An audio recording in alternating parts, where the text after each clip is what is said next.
তো হয়ে গিয়েছে 1 মিনিট, আমি নামিয়ে নেব এবার। তো চলুন নামিয়ে নিয়ে আর আসছি।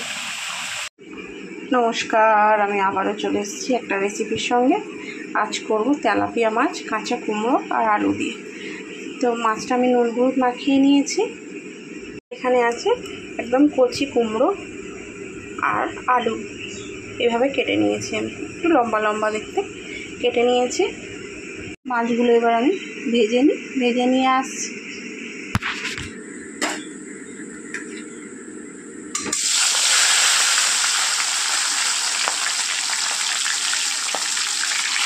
মাছগুলো ভেজে নিয়ে আসছি।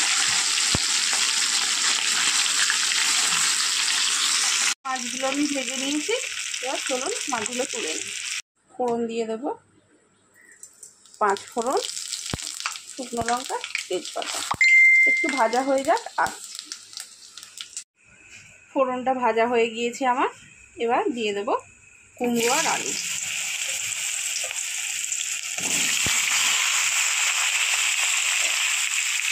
পরিমাণ মতো নুনটা আমি দিয়ে দেবো।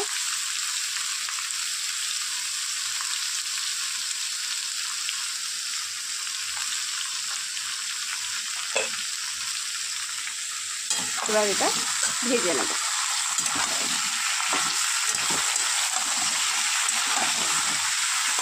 ভালো করে ভেজে নেবো, ভেজে নিয়ে আর আসছি।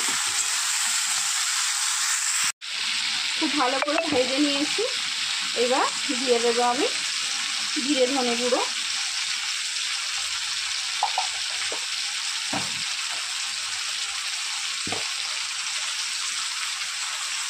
হলুদ গুঁড়ো আর লঙ্কা গুঁড়ো। এখানে চাইলে আপনারা কাঁচা লঙ্কা ব্যবহার করতে পারেন।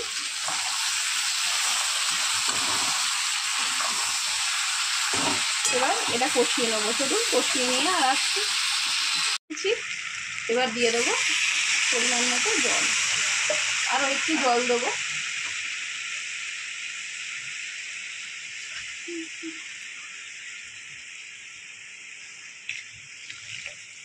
ব্যাস, এবার এটা ঢাকনা দিয়ে আর আমি সিদ্ধ হতে দেবো। এমনি কুমড়ো অর্ধেক সিদ্ধ হয়ে গিয়েছে ভাজতে ভাজতে। তো চলুন এবার হয়ে গেলে, আলু আর কুমড়ো সিদ্ধ হয়ে গেলে আসছি। চলুন দেখি।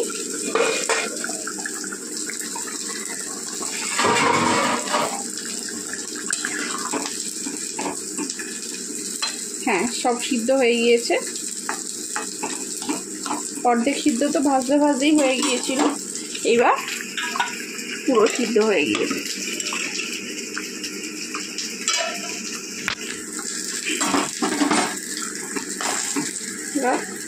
আর 1 মিনিটের মতো রান্না করে নেব, রান্না করে নিয়ে আর আসছি। চলুন। তো হয়ে গিয়েছে 1 মিনিট, আমি নামিয়ে নেব এবার।